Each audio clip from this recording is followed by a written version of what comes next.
করে বলছো তুমি ক্লাবে কেউ নাই? মামা আমি মিথ্যা কথা বলবো আপনাকে? ক্লাবে 3-4 জন মিলে একটা লোকের বউকে আনতে গিয়েছে। আচ্ছা, কার বউকে আনতে গেছে সেটা জানো? সেটা তো জানি না মামা, একটা ছেলে একটু কান্নাকাটি করছিল, তারই বউকে আনতে গিয়েছে। আচ্ছা, ছেলেটার নাম কি ফুটু? হ্যাঁ ওই রকমই হবে, ফুটু না গুতু যা হোক কি নাম। কেন মামা কোনো অসুবিধা হয়েছে? তাহলে বলেন, আমরা ওরা এলি পারে বলে দেবো। বলছি ছেলেটার সাথে কজন গেছে? মামা আমার মামা গেছে, আর ক্লাবের 2 জন সদস্য গেছে, আর সেই ছেলেটা গেছে, 4 জন গেছে। বেশ ঠিক আছে।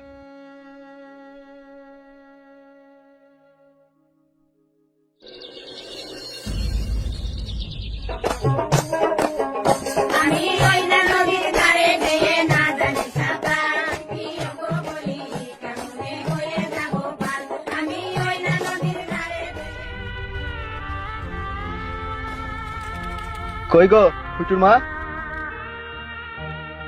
কি হলো গো, ফুটুর খোঁজ পেলে? কি গো ফুটু কোথায় গো? ক্লাবে গিয়েছিলাম, ফুটুর লেগে একটা ছেলে বলছি সে নাকি শ্বশুর বাড়ি গেছে। কি গো, কাউকে কিছু না জানি সে একাই শ্বশুর বাড়ি চলে গেল? তাই তো বলছে ওই ক্লাবের ওই ছেলেটা।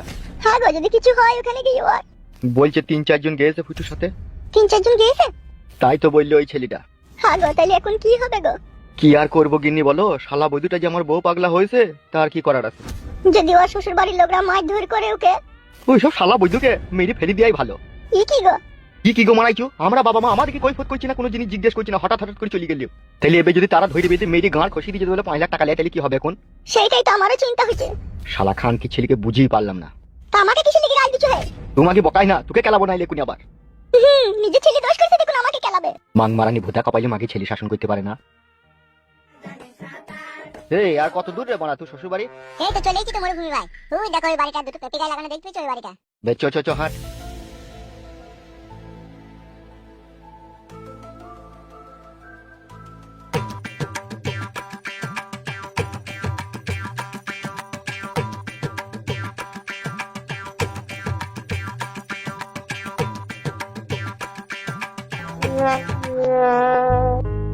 এ ফুটো, তোর শাশুড়িকে তুই ডাক রে।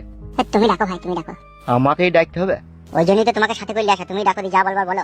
বেশ ঠিক আছে, তোমরা ওই চৌকির উপরে বসো। বেশ বলছি। বলছি বাড়িতে কেউ আছেন নাকি? জোরে ডাকো মারা, ফিস ফিস করে ডাকলে শুনতে পাবে। বকছিস কেন তুই? বেলা বেলা। কই গো, কেউ আছো নাকি? যদি একটুকু বেরিয়ে আসতে খুব ভালো হইতো। কি ব্যাপার, কাকে চাই? চাই তো এখন আপনাকেই। আপনার নামটা যেন কি? আমার নাম নারিয়া বেগম। বাহ, খুবই চমৎকার আর মিষ্টি নাম আপনার। তো নারিয়া বেগম বিয়ান, তা আপনি যে কাজটা করছেন কাজটা তো অতি খারাপ কাজ। দেখো আমাকে ভালো মন্দ বুঝাতে হবে না, ঠিক আছে? ভালো মন্দ বুঝে বুঝে আমার বাল শুধু পেকে গেছে। নারিয়া বেগম বৌদি, আপনার এই রূপ চেহারা দেখে মনে হচ্ছে আপনি খুব জ্ঞানী গুণী বিটি ছেলে, কিন্তু এই সামান্য জিনিসটা আপনি বুঝতে পারছেন না। আপনার এই জামাই আপনার বিটিকে ছাড়া এক মুহূর্ত সে থাকতে পারছে না, আর এইরকম সোনার টুকরো জামাইকে আপনি পায়ে করে লাত মেরে ফেলে দিচ্ছেন। শুনুন, আমি আপনাদের কাছে কোনো উকালতি ওর বিষয়ে শুনতে চাই না। ও জামাই নামে কলঙ্ক, ও পুরুষ নামে কলঙ্ক। ও আমার বিটিকে রাত 12টা একটা সময় 2 ঘন্টা 3 ঘন্টা থেকে সমানে মেরেছে। তাকে তাকে রাতে ভাত খেতে দেয়নি, বিটি আমার সব বলেছে। বিটি আমার এও বলেছে ওর ভাত আর ও খাবে না। এ কি বলছেন আপনি? এত বড় জুলুম করেছে আপনার মেয়ের উপরে? আমার কথা যদি বিশ্বাস না হয় ওকে জিজ্ঞেস করে দেখুন। কি রে ফুটো, এ তো শাশুড়ি কি বলছে? দেখো মরুভূমি ভাই, আমি মানছি আমার বউকে আমি মেরেছি, আমি গাল দিয়েছি, ঠিক আছে? তবুও তো আমি তার কাছে ক্ষমা চাইছি না চাইনি বলো? তা ক্ষমা চাইছিস তা আবারও পালিয়ে এলো কেন? ওই তো আমার শাশুড়ি টেনে ছিঁড়ি দেখে এলো এইরো। নারিয়া বেগম বিয়ান, এটা কিন্তু অন্যায়। জামাই তো আপনার ক্ষমা চেয়েছে আপনার বিটির কাছে। এই তুমি আমাকে কোনটা আগে বলবে সেটা ঠিক করে নাও তো। বিয়ান বলবে কি বৌদি বলবে, কোনটা বলবে তুমি? নদীতে ঢেউ ছাড়া জল ওঠে না, ভোমরা না এলে ফুল ফোটে না, তুমি না আসিলে ভালো না বাসিলে এ দেহে প্রাণ থাকে না। কি জাদু করিলা, জমাই তোমার বিটিকে ছাড়া থাকতে পারছে না। তাই হোক বাড়া, আমি ওর কাছে কি নাকি বলি দেবে, মেরি গাল ভেঙে দেবে। এবার দেখ, নাম কি আপনার? ভালো নামটা বলবো? নাম আবার কটা হয় একটা মানুষের? হয় সময় কারণে 3-4টি নাম হয়, তবে ভালো নামটাই বলছি, যে নামটা তোমার খুব পছন্দ হবে। নাম আমার মরুভূমি। মরুভূমি আবার কি নাম? মা গো, ওই নামে আমরা ওকে ডাকি, ওইটাই ওর নাম। এই মান মুখ ছোড়া, তোকে কথা বলতে বললাম আমি? বলেন কি? ঠিকই বলিস বিয়ান তুমি, আপনার জমাই একটা আস্ত মাং মুখ ছুঁড়া।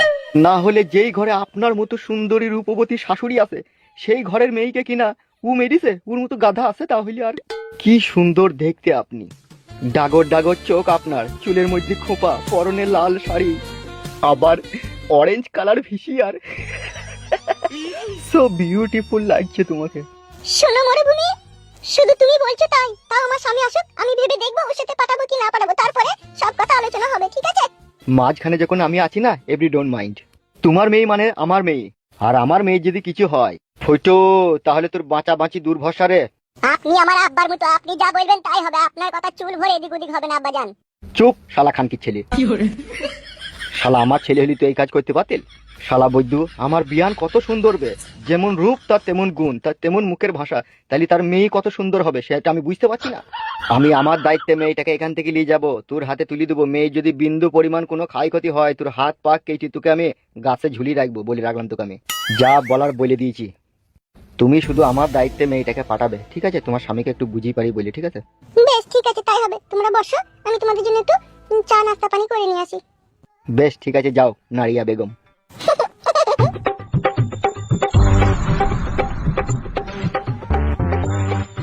বে মরুভূমি, তোর কথার মধ্যে কেমন একটা ঘাবলা ঘাবলা ভাব, বুঝতে পারলাম। এই তো আপনার দোষ কালু ভাই। আমি কি বলেছিলাম ক্লাবে, যে আমি ওই মেয়েটাকে, মেয়ের মাকে পানির মতো বুঝিয়ে নিয়ে আসবো, বলেছিলাম কি বলেছিলাম না? হ্যাঁ তা তো বলেছিলে, কিন্তু এখন তো দেখছি তোমার ওই শাশুড়ির সাথে এক কুন কান করার প্ল্যান। মানুষকে না পটাইলে কোনো কাজ হয় না, বুঝলি না? ঠিকই বলছে, মরুভূমি ভাই ট্যালেন্ট আছে, কিভাবে পানির মতো বুঝিয়ে দিল। বেশ এখন চুপ, এখন সব কথা বাদ দে, এখন মেয়েটাকে কোনো রকম লিখে দিতে পারলি জানটা বাঁচে। তাহলে কোনো স্বামী লেগে অপেক্ষা করতে হবে নাকি? হ্যাঁ, সে হারাম খোরটাকেও তো একটু বুঝাইতে হবে, নাহলে হচ্ছে না। তাইলে সে হারাম খোরটা আসুক, ততক্ষণ আমরা একটু বসি। হ্যাঁ, বসতে তো হবেই। হ্যাঁ বলো আমার জান, বলো। আমার একবার বিয়ে হয়েছিল বলে তোমার সাথে যদি আমার বিয়ে হয়, তুমি আমাকে কখনো কোনোদিনও খোঁটা দেবে না তো? কি জি বলো আমার মাংকু শোনা তুমি। এই দেখো, আমি চোখ ছুঁয়ে বলছি, আমি কখনো কোনোদিনও ভাববো না কি তোমার বিয়ে হয়েছিল। আমি আজও জানি তুমি আই বড় মেয়ে, কালকেও জানবো তুমি আই বড় মেয়ে। সত্যি? হ্যাঁ গো আমার মাংকু শোনা, সত্যি সত্যি সত্যি। কত স্বপ্ন তোমাকে নিয়ে জানো আমার। কত বলো। আমার এই কুঁড়ে ঘরে তুমি আমার বউ হয়ে, দুই পায়ে নুপুর পরে ঘরের ভিতরে ঝুমুক ঝুমুক করে তুমি হাঁটবে, আর আমি তোমায় পেছন দিয়ে জড়িয়ে ধরে তোমায় আদর করব। সত্যি বলি তুমি আমায় এত ভালোবাসো? হ্যাঁ গো আমার প্রাণ প্রিয়সী জানে রঙ্গিলা। না হলে তুমি দেখো, 5 বছর তোমাকে ভালোবেসে আমার চোখের সামনে তোমার বিয়ে হয়ে গেল, আর সেই তুমি স্বামীর ঘর করে এসে আজকে আমার কোলে মাথা রেখে শুয়ে আছো। তাহলে আমার কত ভাগ্য ভালো বলো তো, হারিয়ে যাওয়া প্রেমিকাকে আবার আমি ফিরে পেলাম। শুনো জামাই থাকা কুকুর বেটা, আর 2-3টে পাপির লোক এসে রঙ্গিলাকে লিখতে। কেন রঙ্গিলা তো যাবে না, ভাত খাবে না, তারপর লিখতে আসার কি দরকার ছিল? সেইটাই তো, এখন কি করব কিছুই তো বুঝতে পারছি না। আর রঙ্গিলা কোথা? সে প্রদীপের সাথে একটু দেখা করতে গেছে গো। তুই মাগি বিশাল বুদ্ধ, এ কোনো বিয়ে শাদী কিছুই হলো না, তুই পর পুরুষের সাথে রঙ্গিলাকে দেখা করতে পাঠাচ্ছিস কেন? এ ফাদা কুকু, বিয়ে করবি তো সেটাকে? মাং মারানিকে না বদাম করে মারবো। এই ইয়া কপালি চুদি, তুই খানকি মাগি যত লষ্ট গুড়ের খাজা। এ ফাদা কুকুর বেটা, আমার কিছু লেগে দই দিছু? মারবো খানকিকে কোনি আবার।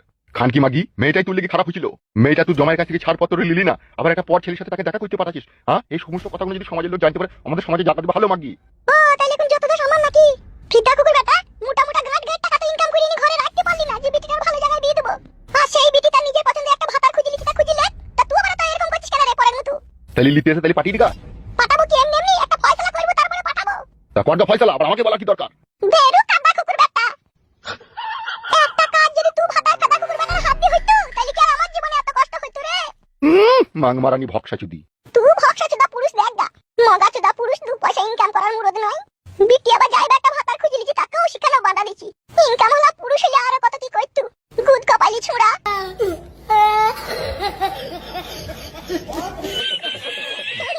এই সবই তোমার ভাগ্য। আর এই ভাগ্য শুধু তোমার জন্য ভগবান আমাকে লিখে দিয়েছে আমার কপালে।